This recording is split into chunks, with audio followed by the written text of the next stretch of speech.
Welcome to another exciting episode of Next Man Up. Today is June 15th, 2023. I'm Tony Joseph, and with me are my co-hosts Nikki G and Big Liz. We will discuss winning and what it feels like to be a champion. Shout out Nuggets, shout out Golden Knights. The free agent frenzy of big names in the NFL is also still looking to be signed. There are numerous names we can discuss. It's a lot of hot stove gossip, especially in Buffalo. We'll get to all of it. And of course, the Subway Series and the state of our MLB teams. The Mets and Yankees split the oddly scheduled 2-game series, but it's always a certain buzz when these teams play each other. And obviously, we got our Red Sox connoisseur, Nikki, here, so we will talk about our ball clubs. As always, Next Man Up is brought to you by Down the Road Rabbit Hole Media. Log on to dtrabbithole.com to learn more. Next Man Up starts now. Ladies waiting in town. My summertime blues, summertime blues. I've got nothing left to prove. I'm out of touch and out of tune, singing along to the birds up high and the souls below. All those boys who ain't got no home, the beautiful girls I'll never hold. This one's for you, my summertime blues.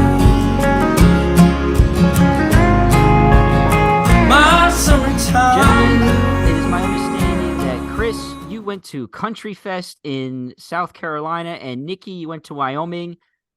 No disrespect to either of you, but Nikki, I'm a little more interested in Wyoming for my own personal traveling endeavors. Talk to me. How was the trip? I want to hear both of your trips. It was amazing. Spent a week out there from the 6th to the 12th. My girlfriend and I went out Star Valley and Jackson Hole area. She actually grew up in Star Valley. So she showed me around the area, like, where she grew up. The valley itself has like one main road that just goes through the entire place, and it's so quiet. It's so peaceful. The mountains out there are incredible. I rode a horse it went from one part of Wyoming, where that part of Wyoming is, it's right next to the border of Idaho. So the majority of the trail ride was actually, Idaho now. And but I mean, saw some breweries out there too, saw a bunch of mountains, did some hiking, Yellowstone? went up Grand Teton National Park though. Oh, I see. Which was, yeah, it was incredible. The Jackson Hole Airport is actually right in the Tetons. So you fly into the mountains there. And I saw a mama moose and her baby running around too. Nice. At one point, I saw some elk, some deer, like good amount of wildlife out there. I love that stuff. There's one thing we did. We took a tram up to the top of a mountain, and 10,000 feet up in the air, and there's a little shack at the top that had waffles. So I had some mountaintop waffles and enjoyed the view. That sounds like the perfect thing. I think all summits should have a Waffle House for the hard-earned hikers that have made it there. I just have Absolutely. One question. When you're on the horse, did you say, "Let's ride Bronco country"? Because you're basically, I think it's an omen that the Broncos are going to be back, that you were horseback riding close enough to Denver. I mean, a few states away. Whatever. I did not have any inkling of Russell Wilson and the Broncos crossing my mind, much like our what's his face from Denver for the Nuggets when they won Jokic. the title. Jamal not Murray, Jokic, Jamal Murray Murray, snubbed yep. him. It was very obvious. He was like, high five, Russ. He like gave him the cold shoulder. Chris, South Carolina is like your second home. How was hanging out at Myrtle Beach, and how was Country Fest? Oh, it was great. I mean, 4 days of music, and my back and feet were killing me by the end of it, but it was a great time. You just wrote a country song. Your back and feet are killing you. There you go for the next year. My wife was with me. My sister-in-law came for the first time with her boyfriend. My sister met us there. My mom even came this time. It was a whole family affair. But it was a great time. We had a wonderful 7 a.m. flight home on Monday morning, which is never ideal after you're at a concert. I'm so sorry. Well, when you're at a concert all night that gets rain delayed and doesn't finish too much until 1 o'clock in the partying morning, and fun. I'm so sorry. It was not, and then I also didn't take the day off work on Monday, so I had to then land and basically start working once I landed in the airport. I mean, I don't know how you do it. It was always fun. I really don't know how you do it. Yeah, overall, great time. Morgan Wallen's supposed to be there. He canceled due to his voice, and then got his voice back like 2 days before the concert. How convenient! And I couldn't help but notice. Did this Did I see him doing some other show somewhere else, or do I have my country guys mixed up? I don't know. I know you might have country guys mixed up because you're not really Definitely. too I ingrained in know the I'm like country I got like scene. fans of like maybe I'm a fan of like maybe one or two. Really like Zach Bryan. Well, Been yeah. listening to him a lot lately. Really enjoy his music. Overall, had a great time. It's always a great time Right? down there. Reconnecting with people that I knew when I lived down there, and people that I see every year when we go to the show. So it's always a good time. So did you go to Absolutely. Monk's down there? Oh Monks. yeah, I actually never physically went to the Grumpy Monk, but I got Grumpy Monk to go 2 times. So I guess There that you counts. go. Grumpy Monk to go. And that's another country song right there. I think you got it. All right. Now we talked about it a little bit. You mentioned Jamal Murray giving Russell Wilson I guess, the cold shoulder, we'll call it. The coldest of shoulders. Maybe he didn't notice. I don't know. But obviously Russell Wilson was there. Sean Payton was there. The city of Denver is flying high right now with the Denver Nuggets winning their Higher first than title. usual. Well, they are the Mile High City. And yes, higher than usual. Obviously, the parade was today. It looked like a lot of big fun. And I don't want to harp on it too much because I've been sort of an NBA hog throughout recent shows because I've been really enjoying the playoffs. The Knicks being back really jazzed me up again. But I will just say this. Not only the Nuggets did, beat Miami in 5 games, I just want to share this stat, and then I want to ask you guys both the same question. Jokic in the NBA final, he obviously was the NBA Finals MVP. He had 10 triple doubles throughout the playoffs, and most impressively, through this playoff run, he had 600 points, 269 rebounds, and 190 assists. No one has ever had over 500 points, over 250 rebounds, and over 150 assists, and he basically slaughtered all 3 categories. And he did it in just 15 games because they were kicking everybody's butt. There was not any like long series that he was a part of throughout the entire postseason. So, Chris, I'll start with you. Is this the most impressive performance in the NBA playoffs, maybe ever, or maybe that you've ever seen? Let's go with you've ever seen. We talked about it when we were talking about the Eastern, the East and West finals, and we talked about how he just kind of cakewalks himself to triple doubles every night. Mm-hmm. And he did it in the finals, which is supposed to be the toughest competition, the toughest matchup of the season. It's supposed to be the 2 best teams. And the guy he just sleepwalks to a triple double. It's insane. And he just makes it look easy. And he's someone who like is the best at his job that seems like he wants nothing to do with it at the same time. It's like the funniest kind of like juxtaposition within him. I agree with you But it's just a like teeny bit, but yes, the difference. I'll talk more about what I mean by that. Yeah, but explain. like he just like he puts up these crazy numbers, crazy stats, and it's like it's nothing. And then he doesn't want anything to do with the celebration. Doesn't want anything to do. He found out the parade was today, and he just kind of like threw his hands like, oh, I just want to go home. Like he's kind of like he's far away from home. He's far from Serbia. He's far from his horses. Like the man just wants to live his life and not be told what to do. And he gives the sound bites of the one-liners that we all find funny. I don't know if he's being sarcastic or he's just like sick of this shit or he just like just leave me alone, let me do my thing. Like I don't really know kind of what's going through his head. It could just be his culture and how he is too. I don't know. Nikki, do you consider to answer this... your question? Yes, go ahead. One of the best performances of all time. Yes, one of the best ever. Got it. Nikki, do you think it's one of the best performances of all time? And to Chris's point, do you think the dude is just like so good he doesn't care? Because I kind of get the vibe like he's just not from here. Like he's visiting, and as much as he's and he's putting a lot of work into his craft, but he has no interest in... Kevin Durant actually tweeted this. He says, this guy has no interest in being a star. But of course, Katie looked like a butthurt little baby the way he tweeted it. But I think he's sort of right. Like Jokic isn't interested in the fame. That's the difference. He's interested in the success, but not the fame. Nikki, what was your take on Jokic and the Nuggets' success? Yeah, I mean, I agree. It's hands down one of the best playoff performances, finals, whatever you want to call it, of all time, for sure. Magic Johnson meets Tim Duncan. That's it. He's 28 years old. He already has 2 NBA MVPs. Now he's the Western Conference Final MVP, Magic Johnson Award. He's the Bill Russell Finals MVP now. I mean, I think even at this point in time, you could possibly start the conversation or little inklings of the conversation that he's going to be in the Hall of Fame one day. I think if he continues to play at the rate that he's going, and if he keeps shelling out all these great performances, he'll push him in on roller skates. Playoffs. Yeah, he'll have a whole song and dance. He'll go into Springfield, Massachusetts on horseback.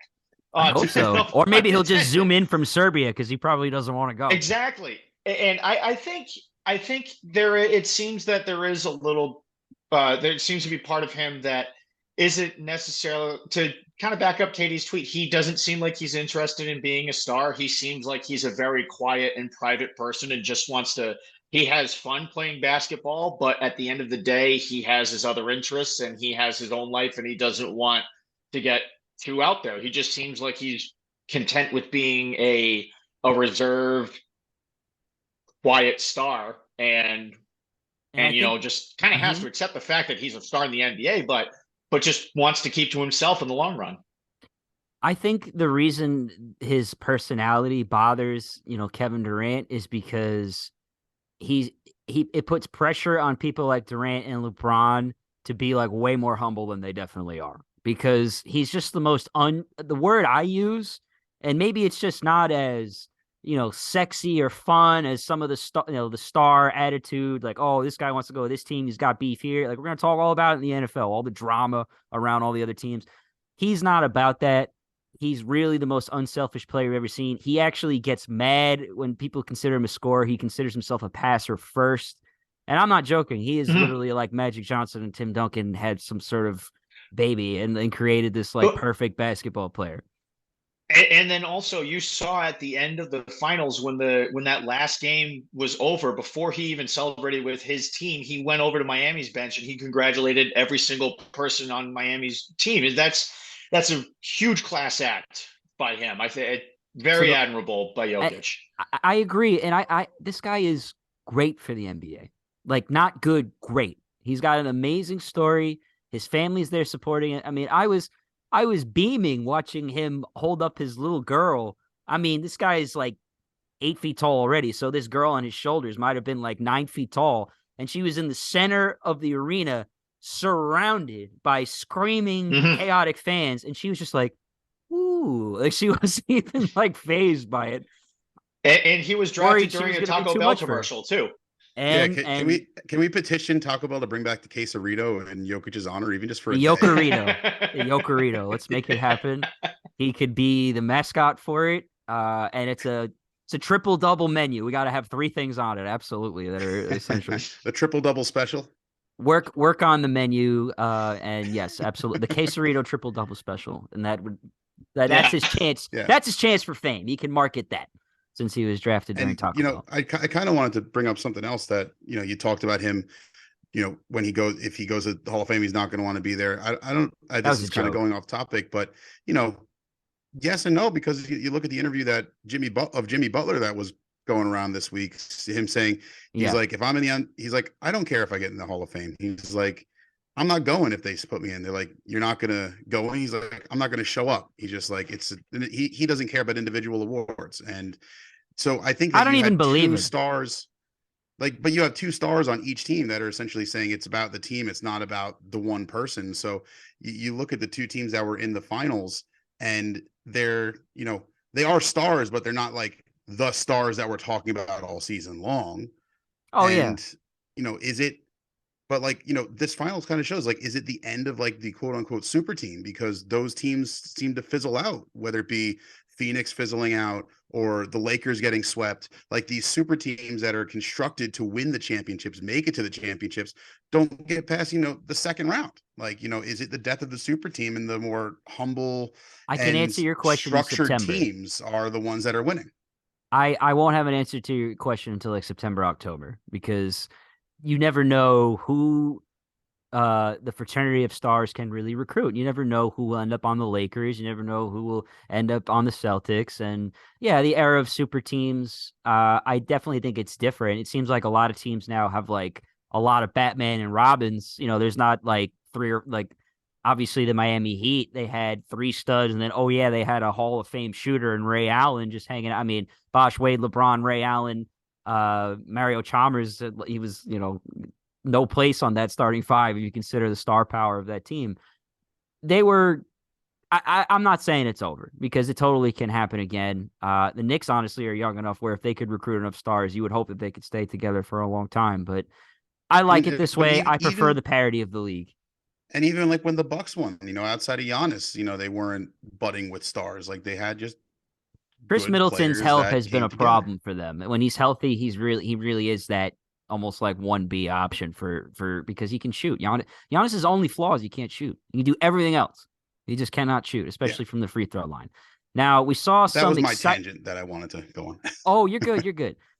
Now we saw the Vegas Knights cruise to a Stanley Cup victory, not Stanley Cup Finals championship title. Lord Stanley is in Las Vegas, just their 6th year in franchise history. In being a franchise, they have only been around They for made 6 it to the years. finals in their first year. Yeah. Yes. And the owner literally said it would take 6 years, which is incredible that the owner actually said, I anticipate we will win in 6 years. But they didn't just win 9 goals. In game 5, I mean, this was a butt whooping. And Florida beat your Bruins, Nikki, who we all thought were like the best team since sliced bread. So hockey is I can't even begin to fathom what it's like to, try and predict it. If there are people that gamble on that sport, may God have mercy on their souls, because it is the most random, chaotic, crazy thing. I enjoy the atmosphere in Las Vegas, but I got to say, they had too many men on the ice with like 9 seconds left. They should have blew the whistle. I'm just joking. But technically, that's what I thought when I saw it. Nikki, what were your thoughts on the finals? Did it make you feel a little better that Florida got a little bit of a smack? It was bittersweet because yes, I was happy to see that Kachuk and the Panthers got what they deserved, and or what I thought they deserved. But also the bitter side of it is the fact that who's the head coach of the Vegas Golden Knights is former Bruins head coach Bruce Cassidy, who we just fired after last year. And the whole thing with him was, he got us to the playoffs, he got us to the finals in 2018, but couldn't finish the job there. There was a lot of things that just couldn't finish the job. It could have been a Bruce thing, could have been a thing with the players not gelling well at those point in times too. But it's nice to see. I mean, good for Bruce. He got it. He's been working hard for it, but also at the same time, come on, man, really? Like you could have. But it would have been great to see the Bruins there. But I mean, I think in the end, the intensity that the Panthers played with and just outmatched the Bruins, and who tried to out finesse the Panthers, but couldn't get gritty enough like the Panthers did. But then when Florida got to the finals, I think they got outmatched by Vegas, and Vegas after that series with Dallas just blew the doors off the Panthers. And so, I mean, ultimately in the end, congratulations to Vegas, well deserved for them, especially such a young franchise too. I know he's a little older, but I think just him being on the team, Phil Kessel is like just this magic winner. Like wherever he ends up being in the Stanley Cup. Chris, I want to make sure I get this right. So I read this update from Chris Vanini on Twitter. And this is the NHL injury report following the Stanley Cup, because every year these guys are playing through injuries. Panthers coach Paul Maurice says defenseman Aaron Ekblad broke his foot in the first round, popped his shoulder out twice, passed a concussion test, and tore his oblique all in the playoffs. He kept playing. 2 questions. 1, do you think that's a good thing? And 2, can you imagine if this were football, the NFL, and this got out? Let's also not forget the report that Kachuk supposedly had a broken sternum and still played, though he needed help getting all of his pads and everything on. But so I've been around hockey players enough. I worked in college athletics. I worked at BU, which is one of the top, collegiate hockey programs in the country. Who, Jack Eichel, congratulations on winning the cup after wasting away in Buffalo. It's good to see him win one. But I do got to say, like, hockey players, and you see it just watching games. Hockey players are of a very different breed and a different mentality, and what is frowned upon in other leagues winds up being applauded in the NHL. Someone's like, "Oh, he's." But it wasn't hurt. always that. Let me challenge you a little bit. I don't mean to interrupt you, but the way it was it was exactly that way in football for a very long time. Yes, football obviously had the PR issue. Yes. They got caught. We all know the story. We all saw the Will Smith movie with concussions. But I think my concern is, and what I want to be very clear to you, what I'm basically asking is, where is the same outcry of all these people, all these fans, mothers especially, that say, "Oh, my kid will never play football." Like, hockey, is it really any different? You're signing your kid up for hockey. You're basically enlisting your kid in the Marines. I mean, it's like, what's the difference? It's really not. I think it really just comes down to the publicity that the sport gets. I mean, if you talk about any of the big, four sports in the country, what gets the most airtime, what gets the most play, what gets the most viewers, what gets the most money, like, it's the NFL. But it's so into it. It's not, 100 games or anything like that where you're missing things here and there. It's 17 weeks. 17 games, everyone's playing every week. But, when it comes to football, it's a much more mainstream sport too. I mean, just about every high school in the country has a football team. Not every school has a hockey team. You have to like go out and find, the juniors programs. You got to go out and find the, all this stuff like that. But I really think it just comes down to the viewership and the eyes that you get on it. That's why it gets so scrutinized, because it's just the popularity of the sport overtakes anything else. And, the mentality of hockey players is different. I've been around them a lot, and, they applaud that sort of thing. Like, like they're coming out saying, "Oh, look at all the stuff that he was hurt with," and people saying, "Oh, he's got that dog in him. Like he's playing through all these injuries. He put himself on the line for the team." But it's like, if you do that in football, you're going to get someone fired. Exactly. And I cough, mean, cough, Dolphins head coach. So that was really what I was thinking about, was all the publicity of Tua playing when he obviously had a concussion and he went down and everything. And listen, I don't want to be heartless. I understand the concern that a lot of parents have with their kids playing football. Hell, we've had tragedies in our own community, at young ages, of just we didn't get it right and bad things happened. So I understand that. But I just think that the main difference between the two is that pretty much what you said. You hit it on the nose when you said the word money. So the Washington Commanders were recently purchased for over $6 billion. The Ottawa Senators, they were purchased for like $950 million. While hockey owns Canada and they have a great following. I got that in my pocket, actually. but that's such a drastic difference. And you see like that in Canada. They obviously have the following in Canada. It is a great sport to watch. And I understand the culture of playing through pain. But if we start hearing things about hockey players later in their life, which is how this whole problem with football started, especially with Richard Seymour and Junior Seau. The quarterback, Steve McNair. Yeah. I mean, there's multiple. I mean, we don't need to go down the list. A lot of instances. Yes. And it was more noticed because obviously everybody was talking about it. I wouldn't be surprised if there are numerous hockey players that are, struggling. I mean, listen, I've listened to Butchie Goring call plenty of games for the Islanders. It would not surprise me if there's a hint of CTE in there. No disrespect to Butchie, but the game itself is brutal. I actually do remember seeing like last week that Henri Richard, he had stage 3 CTE at the time of his death 3 years ago, and it just came out that he had stage 3 CTE. So I mean, it is there. It's not as publicized, or even if it's. But the moms aren't going on Twitter, and that's what I don't understand. Because with football, there was all this outcry, all this complaining, all this don't do it. Sports there are risks in all of them. The NBA obviously is not the same thing, but you better be careful because you are going to hurt your ankle at some point. It's basically the nature of the sport. Now you're going to hurt yourself in the NBA acting. Well, I mean, it could happen, especially if you're Bam Adebayo. And I've said this numerous times. I'm going to say it again. Bam Adebayo perfected this thing, and I think the NBA needs to change it. Like this is an off-season rule that they have to change. If you're posting somebody up and you're backing into them, it's very common when the game is physical that somebody will grab an arm or grab the arm that usually they're not dribbling the ball with. And when that happens, it's natural for the person that has the ball to want to pull their arm out. And Bam did this. He did it to Randall. He did it to Mitchell Robinson.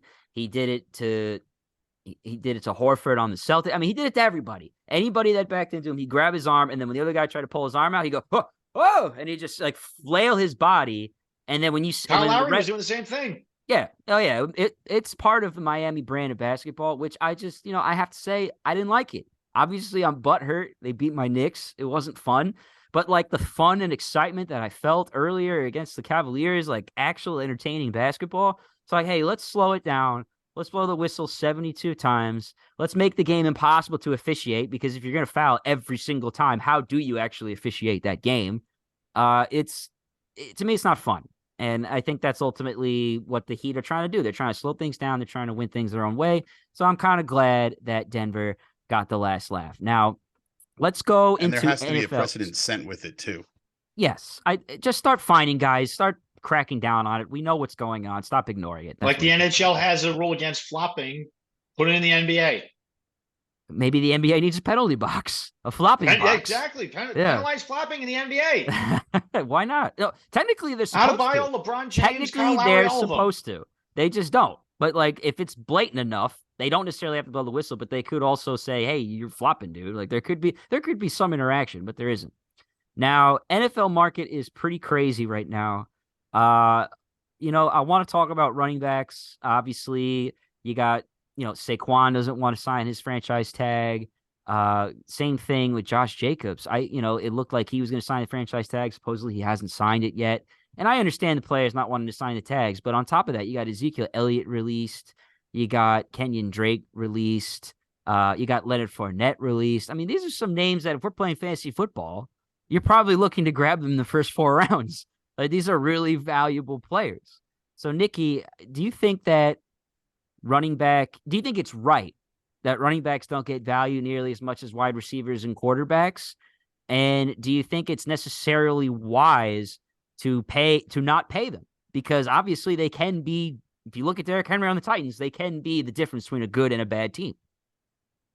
Yeah, I think running backs should get a little more value, but I mean I have a problem with the amount that receivers and quarterbacks get, especially with the Jalen Hurts and Lamar Jackson. Anything you have this toy, I want this better version of it, and that's what Lamar Jackson got for his contract, all $5 million more. Meanwhile, Patrick Mahomes is getting paid $500 million for the course of a 10-year plus contract. And I mean, I think the problem with the overpaying of football players started with baseball. Started back in 2019 when Bryce Harper and Manny Machado were the first two to get $300+ million contracts, where Machado has not gotten just one, but two $300+ million contracts for 10 years from the Padres, and he's overpaid. In my opinion, he's an overpaid schmuck on the Padres who is who's very good at baseball, but does not deserve the money that he is getting. And I think in the NFL, you see that too. Guys like Tyreek Hill and Jalen Hurts and Lamar Jackson, Patrick Mahomes. Yes, very good at what they do. Patrick Mahomes, probably the best quarterback of this modern era. Yeah. Is and will go down as one of the best of all time too, I think. I'd even say he's probably this era's Tom Brady. But with the $500 million over 10 years is ridiculous. It's overpaying someone who's already an elite player, but then also you got the receivers who are begging or wanting these ridiculous contracts too, and other quarterbacks. Jalen Hurts is not worth 255 or 260, however much he got. He's not worth that much. He is worth triple digits in millions, but not north of 200. Nor is Lamar Jackson, I would say. And it's a problem. Because then you're going to have more guys who are going to expect these big contracts. And then you're going to have somebody else who could be equally as deserving of a big contract down the road. But then, sorry, we don't have enough room in the cap space because we gave all this money to this guy over here. And now you have to see what you can do with us either here or try your luck somewhere else. Right. Now, there's a couple. Now, I really appreciate all of that, but there's just a couple of things I want to point out. Subtle difference. I mean, it's not subtle. It's a pretty important difference between baseball and football is that baseball money is all guaranteed. Football, you can get out of it. Like, for instance, the Giants signed Daniel Jones. Everybody said, oh, my God, $40 million is crazy. Well, they can get out of that in 2 years if they want to. But I'd say for Daniel Jones, that's a reasonable deal for someone of his caliber. If you lived in New York, man, you would hear a lot of different opinions. A lot of people would feel very differently than how you feel right now. I agree with you. Fair. I think it's very fair. But I'd say for him, if he ups his game, he ups his value. Sure, he can earn more money down the road. So if a guy like Daniel Jones is making that, you have to consider the fact that Jalen Hurts and Lamar Jackson deserve substantially more because they've won a lot more throughout their career. And Hurts, I don't think even asked for the money. I think he just had a great year, and they were like, "We love you. Here's a lot of money," and he was like, "Cool." Like, to me, there's nothing wrong with that. That's pretty much what happened. To me, there's nothing wrong with that. Like, Lamar obviously is a little bit of a saga. He wanted to get the right amount that he thought was, right. But listen, you got to remember, behind every max player contract is an insanely rich owner who can do it. Like, it's not a big deal. Like, you know what I mean? Like, they can figure it out. So maybe obviously it's a bit of a larger discussion and we didn't really have this prepared on the rundown, but maybe the larger issue is just the money that's tied up in the sport to begin with. Because if you consider the value of these franchises, like we said, the Commanders just purchased for $6 billion. And what have they done lately? If you're a player that wants to make a couple $100 million, you're thinking they got the money. And not to mention, it's the agents that are doing this. Now, obviously with inflation, I think what concerns people the most is we've just seen it go up and up and up and up and up and up and up, and you wonder when it's going to stop. And I agree with you there that, it is getting a little ridiculous. Now, We've gone off the rails a little bit, but I definitely want to hear Chris's opinion on what's going on with Dalvin Cook, because why the hell would the Vikings suddenly release Dalvin Cook? And also, why the hell would we talked a little about this last show. The Cardinals waited to release DeAndre Hopkins. So, Chris, I want to hear from you, your opinion on what's going on with Cook and where you think he'll end up. And Nick, I want to hear from you about DeAndre Hopkins. And hold on.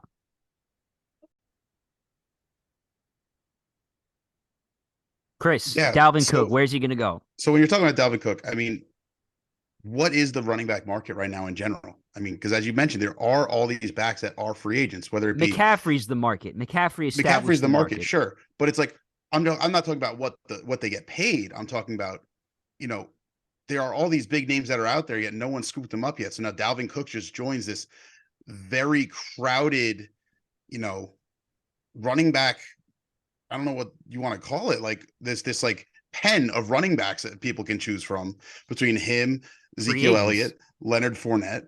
You could throw Kenyon Drake in there if you want to. And then on top of that, you look at someone like Saquon, who's looking to try and get the deal as well. It's like, oh, well, they just cut him. He's, they might argue that he's just as good as Saquon. So it's like,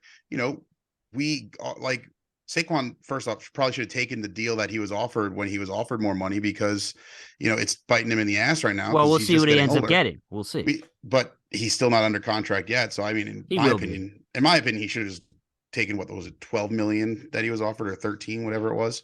12. But, when you look at Cook, I know that Miami was the heavily talked about destination. They almost worked a deal with Miami, and then things fell apart. And then, he's from Florida, and, that seems to be where players want to go when they want to get paid and they don't want to get taxed on it. So why not? Good call. They could who wouldn't want to play in an offense that has two receivers that can stretch the field and take the pressure off of you? Well, the running back situation is just insane. First of all, I do think Saquon and Jacobs, I would have said the same thing with Cook. I was surprised by Cook. But for Saquon and Jacobs, I think they mean a lot to their teams. I think without them, I think they're significantly worse. I think we saw this with the Giants last year, how in the second half of the season, when Saquon was not the same, they were a little one-dimensional. And it was hard for them to they went, I think, 3-6-1 to finish the season after starting really well. So but as I said, when it comes to Cook, he got released at this weird point in the timeline, very similarly to DeAndre Hopkins. They didn't want to release him. That's what that tells me. Is they didn't initially want the same exact thing that happened. They were looking for a trade partner, didn't find one. They said, all right, we're just going to cut our losses, because once again, no one wanted to take on the contract that he had. because you see, and you're not getting these. A lot of running backs are going second, third, fourth round that make an impact. Brees Hall, 2nd-round pick. Tyler Algier, what was he, like a 4th-round pick? And he had over 1,000 yards last year. Granted, they drafted Bijan Robinson this year in Atlanta. But, you have a lot of backs that aren't getting that top pay, and they're coming later in the draft. So it's like, well, we can let this guy go, grab someone in the 3rd round, pay him the rookie deal for 4 years. If it works out, great. If not, we get the next one. It's kind of a revolving door it's become at this point, because it's a pass first league. Quarterbacks and receivers get the most attention and the most money. And that kind of goes back to your previous question. But, it's a pass first league. So running backs kind of get pushed to the side in a way. But you still see them often getting picked early. I mean, Saquon is probably like, dude, I was the second overall pick. Saquon was the second overall pick. I mean, Ezekiel Elliott was the 4th overall pick. Yes. And Leonard Fournette was the 3rd or 4th overall pick. And they're both, out. They're just free agents now. And so teams want stud running backs, will pay more from them under a rookie type contract, because you obviously got to pay a guy more if he's a top 10 pick. But then when it comes to, the difference between 10 million, I mean, the Saquon drama is literally about $5 million. That's at the most, because I think, or maybe 6, because McCaffrey gets 16. And I think Saquon is even willing to admit he'll take less than McCaffrey. So we're talking about $5 million. I mean, that is nothing in the NFL today. So I just find it strange that somebody as important as Saquon, who is, yes, he plays running back, but he lines up in the Wildcat. He sometimes is a split end wide receiver. He catches screen passes. He blocks. Relatively selfless player. He's a selfless player. He's a freak of nature. He's come back from injuries. He represents what the Giants are trying to represent, the Maras. He is that. So I think you paid Jones, you paid Saquon. Bravo. You got 2 class acts, 2 leaders behind Daboll. Get it done. And last I heard is that the Giants were, giving him a contract. I don't think the running back bias should be held. When it comes to Saquon and Cook, it also comes back to their injury history. Right. They both have had very significant injuries multiple times. It's not that's why they get the knock, because they play running back and there's more injuries at that position. Yeah. It's not they tweaked a toe and they'll be fine in 2 weeks. It's he tore his ACL, he's out the rest of the season. He tore his meniscus, he's out the rest of the season. Hey, Aaron Judge tweaked a toe, he's going to be out a little longer than that, right? But it's just like, it's one of those things, like, their injury history definitely plays into their contract discussions, and why they don't want to pay this money to keep them on the books for so long and take that cap hit for someone that might not play the entire season. No doubt. Now, Nikki, your Lord and Savior, Bill Belichick, he was talking to DeAndre Hopkins, I think last year or 2 years ago. It was the year the Cardinals did Hard Knocks. Or that might have been last year, or it was the in-season last year, because he was suspended to start the season. Okay. So there was some moment where I heard it recorded somewhere where DeAndre Hopkins is chatting with Bill Belichick, and you could tell D-Hop has a lot of respect for him. He's like, you're a winner, because that's what's always eluded Hopkins. He played for the Texans. He's played for the Cardinals. The guy has been flat out good for years, but never really won anything. Obviously, we've seen his epic level of competitiveness when he made that catch over 3 Bills defenders. Still one of the best Hail Mary, prayer catches that I think I've ever seen.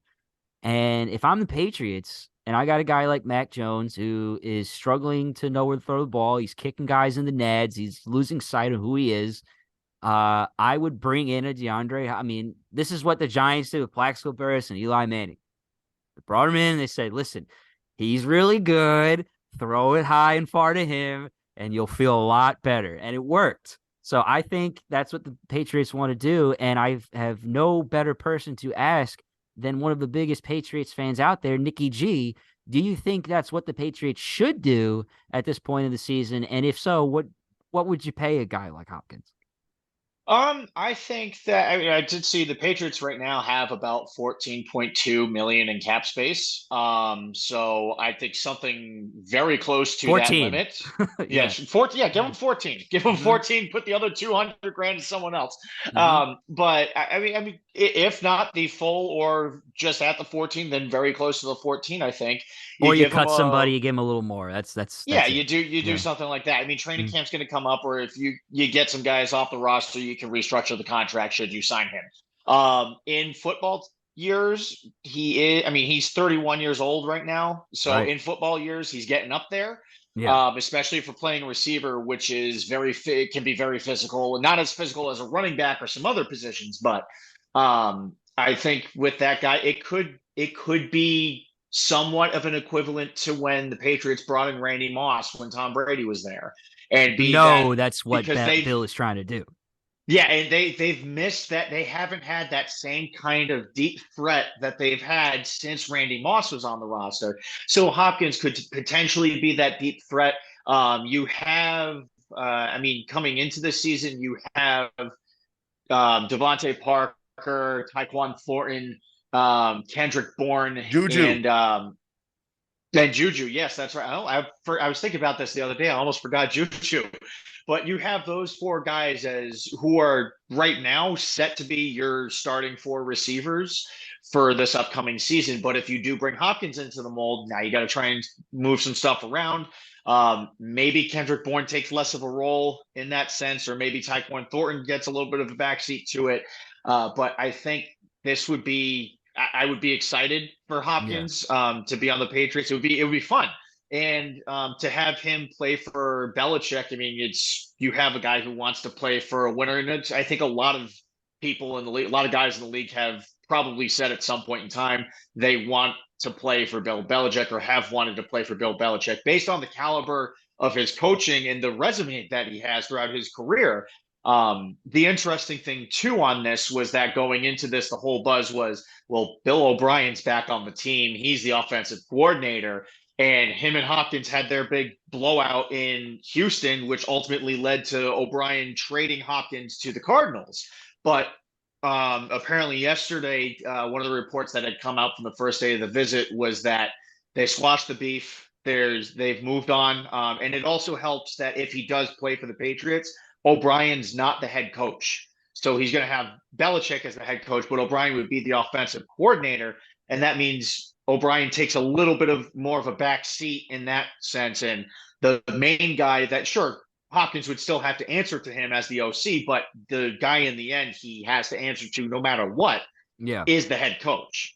He had the most productive seasons when Bill O'Brien was his coach, though. So yeah, and you know, O'Brien's a good offensive mind too, and that's where I'm saying with him back at the helm in New England too. Now you also have a guy who, like I said last time, Mac Jones is very familiar with from being in Alabama. He was his offensive coordinator there. So, and the reports from the OTAs and the mini camps is that he's looking good. Mac's looking good. He seems to be playing a lot better with O'Brien, with an actual offensive coordinator at the helm. Not Beavis and Butthead leading the way. No. I hope that Matt Patricia runs Philly into the ground. I think a lot of us hope that. Yeah, but I actually know somebody that played for him at RPI. Just throwing that out there. My mom's. Mm-hmm. I'd say my mom's best friend's cousin is married to Matt Patricia.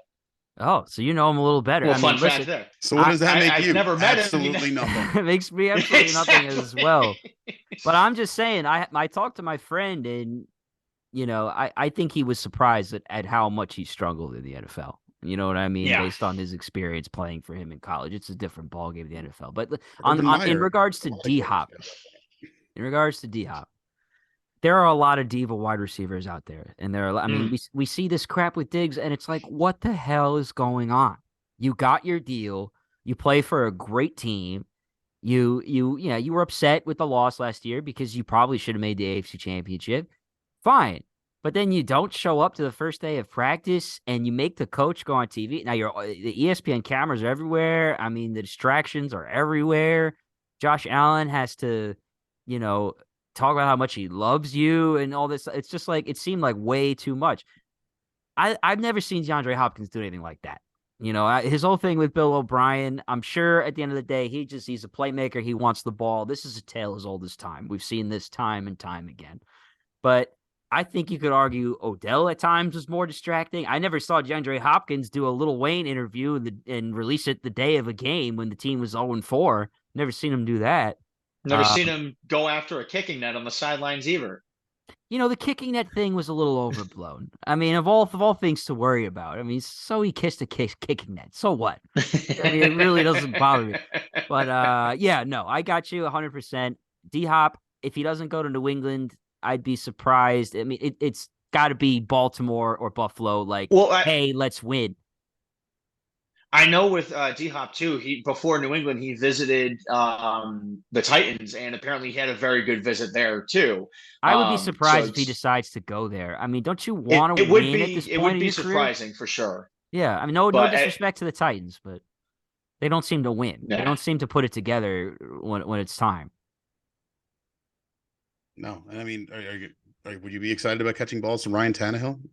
No, I mean, no. The king of the average. Maybe Will Levis. No. I don't know. He is pretty average. I will say that he's pretty. I mean, and the guy. Well, actually, I did say that Kirk Cousins has taken that title away. Kirk Cousins has improved. I will give him that, and he's gotten a little better each year. And last year he had a very good year. Last year, I mean, everybody gave a lot of crap because he lost to the Giants, and he didn't have a great playoff game. And he did throw a check down on 4th down. I still can't believe 4th and 8, he throws it 3 yards. I can't believe it. I was like, oh my God, because if you remember this, I'm going wind the clocks back. Slayton could have ended the Giants had the ball, and the Giants could have ended the game if Slayton did not drop the most wide open pass. So Slayton was on the sidelines having a stroke because he knew that he might have cost the team because it was a 1-possession game. The Vikings could have come back. Defense is like, we got it. They're getting to midfield, and I'm starting to freak out a little bit. It's 4th down, and I'm like, here, like I've seen a lot of crap. Like I've seen a lot of crazy tip catches. I've seen a lot of insane prayers. And what does he do? He throws a check down to Dalvin. Was that the last play that Dalvin Cook made as a Viking? I just realized that. Pretty sure he threw it to Hawkinson. Hawkinson, thank you. It was a flat route. I was like, it was a running back or a tight end. So Hawkinson's correct. And McKinney came up and made the play. And I was sitting there, I'm like, did they really just throw like a 1 yard out and they needed 8 yards on 4th down? He did the Kirk Cousins play. That's what killed his reputation. That's it. Now you like that. I like that. I liked that. I definitely liked that decision. I was like, I liked that you didn't put us in a situation where we could lose. So thank you. Now, obviously, we saw the Subway Series the last 2 nights. And before we get into all the baseball, because I have a lot I want to discuss just all around about not only the state of the Mets, but the state of the Yankees, the type of baseball we saw. Obviously, the Red Sox took 2 out of 3 from the Yankees. I think before this series, I think they're going right back to playing the Yankees again. So this is a good time to talk about all our teams. But I just have to say that the Mets are really hard to watch right now. Even in last night's thrilling win, there were decisions that just don't really seem to make sense. Guys stealing home. They gave up 2 runs without letting up a hit.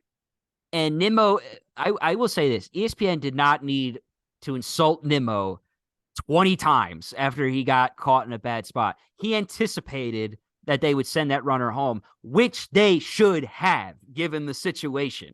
Now, he needs to be a little more aware that the runner was not sent, and he should have been able to get back. And even worse, Eduardo Escobar needs to know that in extra innings with 1 out on second base, that is not a tagging up situation, especially when it's in deep right field. So little things like this are making us sick. Buck seems to be struggling to keep the positive vibes. Alonso's out of the lineup, but they keep finding ways to score runs. It's just that their pitching is abysmal. Now, I've also talked to a lot of Yankee fans, so Chris, I'll throw it to you right away on the subject of the Yankees.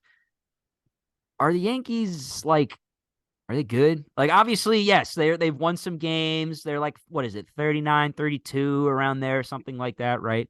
They are in the mix in the AL East. The Rays are super good. But I'm seeing stuff from the Yankees in the last few games that, you blew a 3-1 lead in the 8th inning.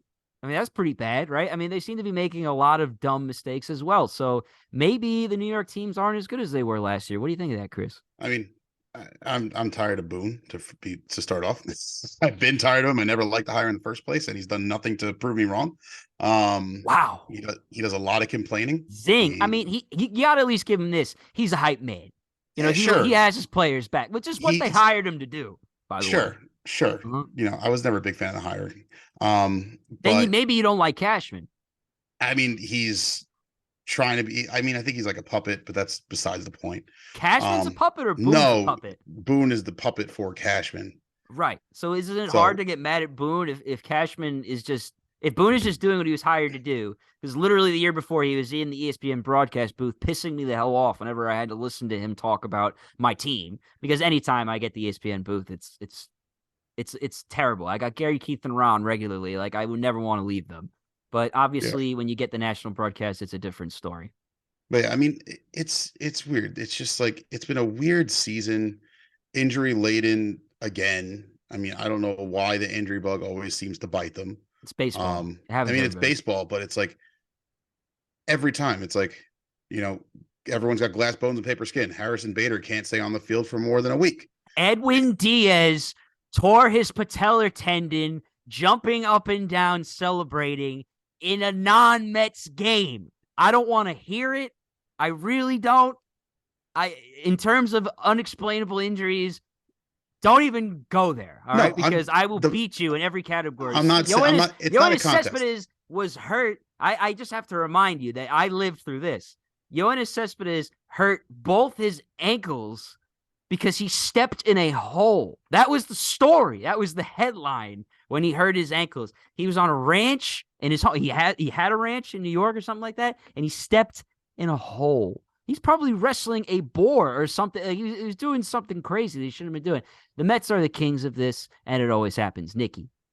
I gotta step in real quick with just bizarre injuries. Oh, yeah. We could do a whole show. From 2 hours ago, apparently there's a report that came out that Pete Fairbanks of the Tampa Bay Rays came back from the injured list because he was out. He had a black eye because he dunked on his 3-year-old son in the pool. I mean, that could have been worse. He got a black eye from that. Hey, man, that son must have caught. For starters, my little brother, when he was young, you could be holding him, and he would give us all bruises. He would just headbutt us in the face. It was just something. Some of these young bruisers, you got to be careful. And I'm sure he probably caught an elbow or something accidentally. And yeah, he got a black eye. I mean, hopefully the kid was okay too. I mean, I said it's not. I'm not trying to make it a contest. You know, Alonso's out for you guys. Judge is out for the Yankees. Yeah, you'd lose. That's why you shouldn't make it a contest. I wasn't trying to make a contest. I'm saying like the injury bug bit them again. You know, Stanton was out half the season so far. What's his face? The catcher's out. I don't know why I'm drawing a blank on his name right now. He was all-star catcher last year. Not Higashioka. No, Higgy's the primary catcher right now, and he's, you know, a backup catcher at best.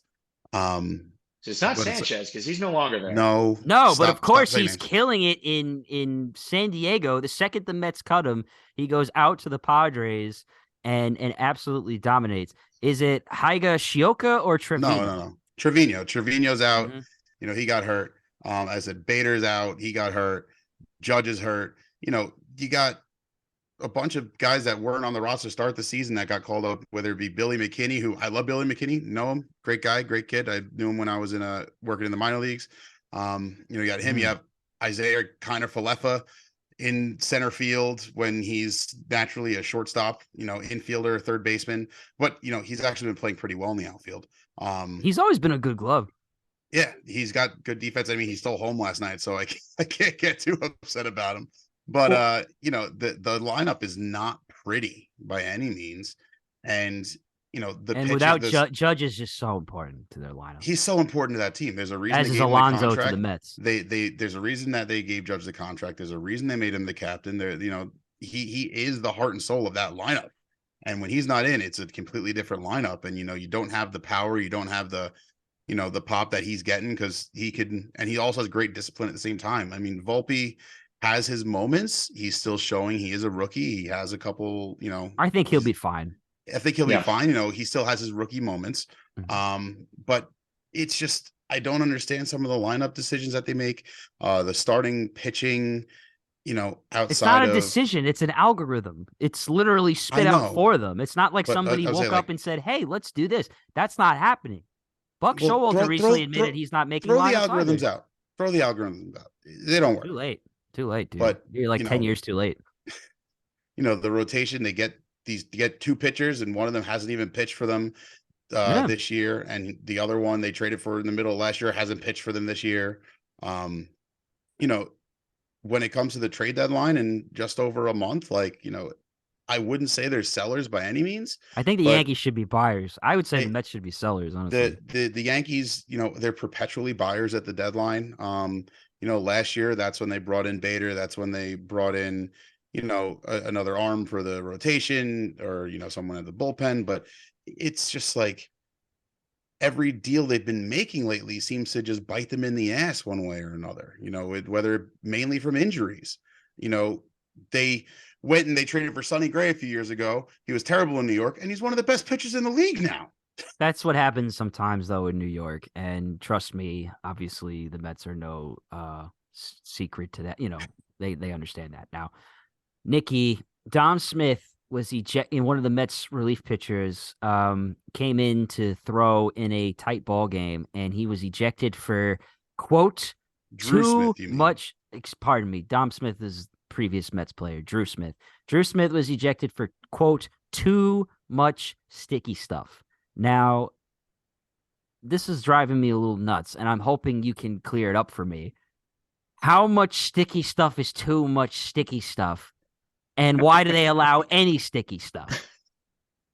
I think the limit to how much sticky stuff is too much sticky stuff is, I Does think not that's exist. up to the discretion of the umpires for that game. I think that's it.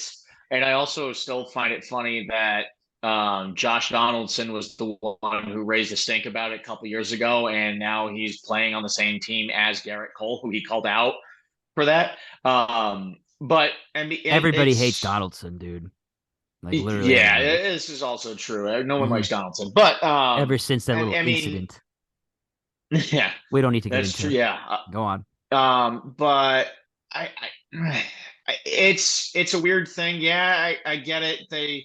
Because they want to. I mean, but guys have also been doing stuff like that since the dawn of baseball. You've had the spitball. Guys would put Vaseline on their hats or somewhere Right, and else. I don't think that should be allowed. Let me be very clear. Oh yeah, I don't think cheating should be allowed. I obviously spitballs and the bad news bears Vaseline on the tip of your hat. That's if there's an art to cheating, it's kind of cool. Like Phil Niekro one time when he had the file thing fall out of his pocket, like everybody thinks that's funny, but like he literally was filing the ball. So I totally understand that they need to make sure that these things don't happen, but they allow rosin. I don't know what rosin is, but I get the sense that it's very sticky stuff. Yeah, the resin. The only thing with rosin is that if you like, it's the powder bag they have on the mound to help them have good grip on the ball. It's the same thing you could do if you like put some dirt on your hand. But if the rosin gets too wet and you don't dry it off right away, that was the thing with Scherzer. He didn't dry it off, and after it was wet, and Scherzer had the exact reaction as Smith. Like, what the hell? That was their reaction. It created a very sticky substance on created the a very pitcher's sticky hand, situation too. Exactly, a very sticky situation. But with that's where it's like, look, if you're not wiping that off, especially now, he didn't even get to pitch. He got kicked out right away, I think. Right? No, and then the guy who came in, younger face, I wasn't even familiar with him, who's just like said, "Hey, you're in!" Like, he just got up and ran into the pitcher's mound. He's not even warmed up, and he got a pitch clock violation. I was like, give the guy a break. It was 1-0 on the next guy. I'm like, come on, man. That's so ridiculous. Now, I guess the league is trying to be fair, but in the case of listen. Either no rosin or rosin, whatever the hell it is, sticky shit. Allow it or don't. No Josh Rosen in baseball, right? That's what it is. I'm thinking of don't allow him in football either. Yeah. I don't know, man. I just think it's all kind of messed up. And Couple of headlines throughout the league that I want to touch on before we wrap up our show. Daniel Murphy, Long Island Duck legend, has already made it back to the major leagues. Literally the day that he was signed, the Mets had lost 6 in a row that day. I have a group chat with my dad, my uncles, and it's really turned into just a long list of men complaining about the Mets right now. And we were all saying, bring back Murphy. What the hell? Why not? And literally right when they did that, the Angels signed him. We were like, well, we're too late, of course, because he could have played first base right now, especially with Alonso out. Other headline, Sanchez, 45 seconds on the Mets. He looked like he was okay. He goes to San Diego, and he looks like the rookie Sanchez that we saw on the Yankees. Of course. So you mentioned you think the Yankees should be buyers. I do agree. I think the Mets should right now, in my opinion, it could change. But right now, I think they should look towards selling and building their youth. Nikki, Red Sox, they're obviously towards the bottom. They're really doing better than the Mets, but they're towards the bottom of their division in the AL East. Are they looking at it? The Red Sox tend to have these years where they just sell everybody, and then you'll blink, and next year they're back in it. Do you think that's the case again? When you drop 2 out of 3 to one of the worst teams in the National League West in the Colorado Rockies, and I don't know. They're middle of the road one day, they're terrible the next. They're surprising me and great. I know you guys have your woes as Mets and Yankees fans. I have my woes as a Red Sox fan too, and we should have all been Rays fans. Damn it! What were we thinking? Oh yeah, exactly. How dare we not be from Tampa? Yeah, I know, right? But I've never been a fan of Chaim Bloom ever since he came on board. And a lot of the moves that he's made, I've really tilted my head to one side at. Granted, with some of the stuff that he did this offseason, he got it right with Devers. Yoshida has been paying off. That's been good. But the pitching, and Chris Sale has just had a bad luck case for the past 3 years now with injuries and everything. He's on the IL again. He got he defiled his entire team's uniforms. He's a head case. He's a little out there. Yeah, it's frustrating. But that was it was with the White Sox, but still, I could see the point on that. I don't forget that stuff. When I read something like that, I'm like, he did what? He went in the locker room and he destroyed everyone's uniforms. Yeah, what? But it's something's got to happen. The bullpen needs some fixing in the front end of it. You got to think they got to do something. I put it that way. Yeah, I don't know what the hell's happening. The middle infield situation is all kinds of wonky with Trevor Story out, and now we have Christian Arroyo. I'm convinced that Christian Arroyo has pictures. He has pictures of someone in the front office, and that's why he's still on the roster. I can't stand him. That's how I was feeling about Aaron Hicks at the Yankees. Yeah, I know you got rid of him. You were doing a jig when I called you about that. I left a voicemail about Aaron Hicks getting released, and then I pictured you dancing an Irish jig. I wanted the Mets to sign him right away. I was like, let's bring him in. That's the difference in circumstances. He signs right with now. the Mets. I was like, Hicks, come on in. Yeah, that's what I was hoping for. All right. Thank you so much for choosing to listen to this episode of Next Man Up. We hope you enjoyed listening to it as much as we enjoyed making it. And yes, it is an extra long show if you haven't noticed. As always, this episode was brought to you by Down the Rabbit Hole Media. Log on to dtrabbithole.com to learn more. And as always, take care of yourselves and be well. And Mets, please get better. Let's leave it. Good night. My summertime